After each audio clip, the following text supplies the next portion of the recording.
मुसलमान मौलाना नहीं है, सिखों के गुरुद्वारों में गैर सिख कोई पाठी नहीं है, ईसाइयों के कोई चर्च में पादरी नहीं है, तो फिर बौद्धों के महाबोधि महाविहार में गैर बुद्धिस्ट ब्राह्मण क्यों है? ये पूछता भारत का बौद्ध, ये पूछना चाहिए आपको, क्यों है? ये नाइंसाफी क्यों हुई? ये नाइंसाफी इसलिए हुई कि बाबा साहब अम्बेडकर जी का सपना भारत बौद्ध में ना हो जाए, इसलिए नाइंसाफी भारत के बौद्धों के साथ की गई। पर हमें कसम है कि कि बाबा साहब डॉक्टर अम्बेडकर जी ने 14 अक्टूबर 1956 में कसम खाई थी नागपुर की दीक्षा भूमि में। उस दिन हमें एहसास हुआ कि बाबा साहब अम्बेडकर, आपने हमें धर्म की दीक्षा देकर हमारा मान बढ़ाया है, और ये आपके बच्चे महाबोधि महाविहार मुक्त करके आपका सम्मान बढ़ाएंगे।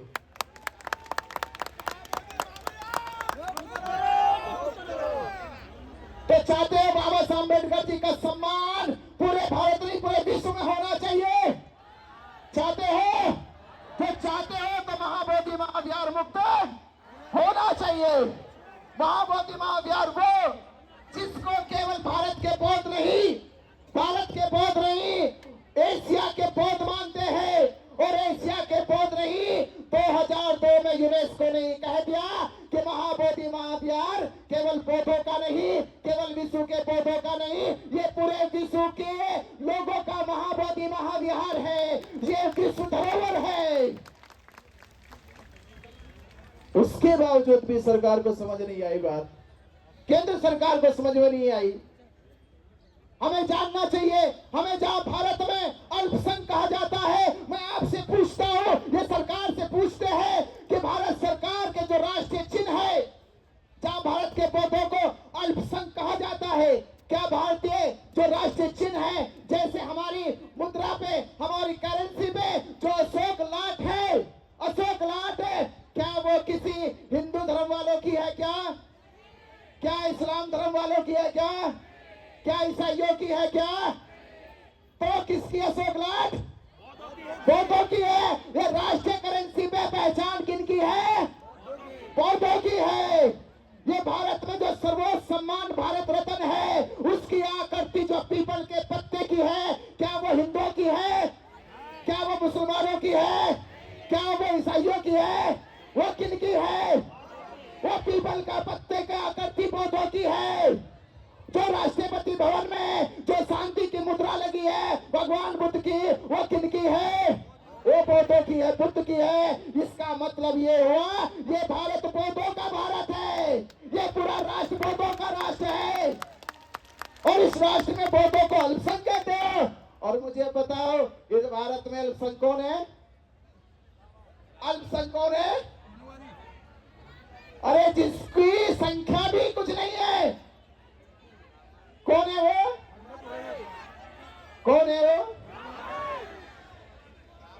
वही ब्राह्मण जिसने इस देश को खोखला करने की कोशिश करी है, जो इसमें अल्पसंख्यक है। आज तक देश के लोगों को बताया नहीं गया कि अल्पसंख्यक तो यह ब्राह्मण है। इस देश का बहुत अल्पसंख्यक नहीं, बहुसंख्यक है। भगवान बुद्ध ने कहा था, बहुजन हिताय बहुजन सुखाय, यानी आज से 2500 साल पहले ही कह दिया, ये धर्म बहुजनों का धर्म है, ये बहुजनों की सुखाई के लिए है, ये बहुजनों के कल्याण के लिए धर्म है।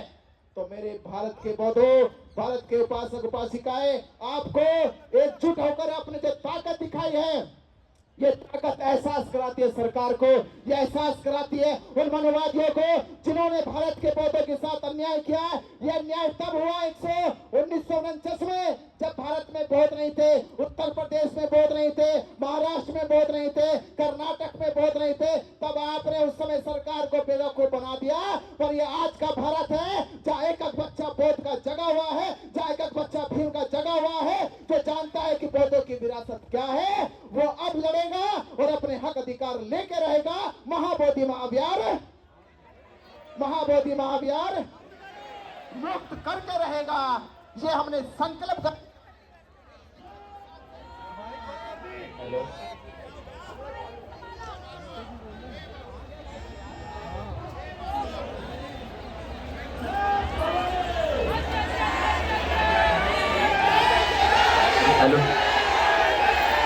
हेलो,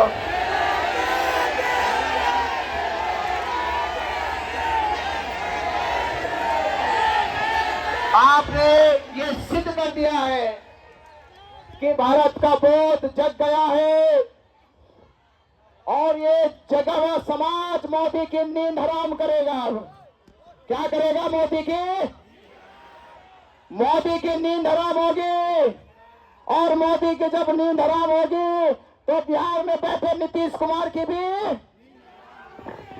उसकी भी नींद हराम होगी। और जब नीतीश कुमार की नींद हराम होगी तो महाबोधि महाविहार में बैठे उन पंडों की भी नींद हराम होगी। अब मुझे अभी अभी जानकारी आई है कि केंद्र सरकार ने, जैसे उन्हें पता चला कल कि भारत की राजधानी दिल्ली में पूरा बौद्ध समाज आ चुका है, तो उन्होंने रात एक नोटिफिकेशन जारी किया कि 18 फरवरी को बोध गया में बैठकर हम बौद्धों के अधिकारों पे चिंतन करेंगे, बोध गया महाबोधि महाविहार पे चिंतन करेंगे। मैंने कहा कम से कम कुर्सी से उतरकर चिंतन करने के लिए बोध गया तो बैठने की बात कही, अब बोध गया बैठ गए हैं तो पंडों को भी वहां निकालने की बात जल्द से जल्द करें। तो ये आपकी ताकत, आपका विश्वास। और हमने, आपको मालूम है 1 साल इस आंदोलन का हो गया, 365 दिन आज हो चुके हैं। और ये 365 दिन में क्या क्या पड़ाव आए हैं, लेके बोधगया के धरने आंदोलन से, जेल से लेके महाराष्ट्र की संपूर्ण धम्मध्वज यात्रा को सफल आप लोगों ने बनाया, कर्नाटक के लोगों ने सफल बनाया, छत्तीसगढ़ के लोगों ने सफल बनाया, मध्य प्रदेश के लोगों ने सफल बनाया, उत्तर प्रदेश के लोगों ने सफल बनाया। मैं आपसे फिर गुजारिश करता हूं, ये एक राज्य का आंदोलन नहीं है, ये पूरे भारत के बौद्धों का आंदोलन है। पूरे भारत के बौद्धों को एक साथ एकजुट होकर इसकी लड़ाई में शामिल होना होगा,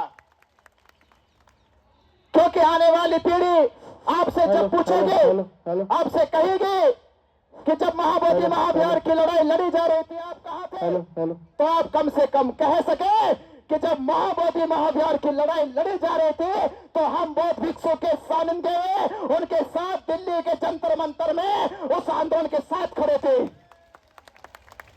तो वो बच्चे, वो पीढ़ियां ये कहते हुए फक्र करेंगे कि मेरा जन्म उस परिवार, उस खानदान में हुआ है जिन्होंने महाबोधि महाविहार क्या किया है। वो बच्चे फक्र करे, वो अपने आप पे गर्व करे कि मेरा जन्म भी उस परिवार में हुआ है, उस खानदान में हुआ है जिन्होंने महाबोधि महाविहार मुक्त किया है।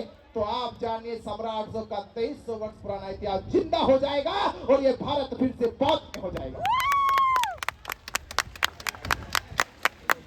तो आप सभी ने जो साथ दिया, सहयोग दिया, मैं उनका तहे दिल से आभार धन्यवाद देता हूं। और पूजनीय भिक्षु संघ हमारे बीच में बैठा है और ये निवेदन मैं आपसे करूंगा, मैं आपसे एक निवेदन करूंगा। आज हम यहाँ एकजुट हुए हैं भिक्षु संघ की तरफ से, कुछ सम्मानित साथी ने कहा है कि हमने दिल्ली को दिखा दिया बौद्धों की ताकत क्या है। क्या किया? हमने दिल्ली को दिखा दिया बौद्धों की ताकत क्या है। अब मैं आपसे पूछना चाहता हूं, ये ताकत नीतीश कुमार को दिखानी है। क्या दिखाते? नीतीश कुमार बिहार के मुख्यमंत्री को दिखानी है और पटना के गांधी मैदान को भर के उसे मोदी के साथ साथ नीतीश कुमार की नींद उड़ानी है। कब उड़ाओगे? कितने दिन लोगे बताओ? 1 महीना, 2 महीना, 3 महीना? मैं आवाज दे रहा हूं पूजनीय भिक्षु संघ को नमन वंदन करते हुए कि 1 नवंबर को, कौन सी तारीख को?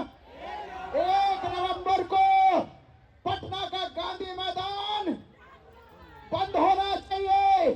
बिहार सरकार की नींद उड़नी चाहिए। पूरा बिहार जाम होना चाहिए, पूरी पटना जाम होनी चाहिए और पटना की वो गूंज पंडों को कानों में सुनाई देनी चाहिए। और उनके कानों में जब आपकी गूंज सुनाई देगी, जब वो बौखलाएंगे, जब वो कपकपाएंगे, तो मैं कह रहा हूं आपकी ताकत की वो गूंज से ही वो पंडे महाबोधि महाविहार छोड़ के भाग जाएंगे।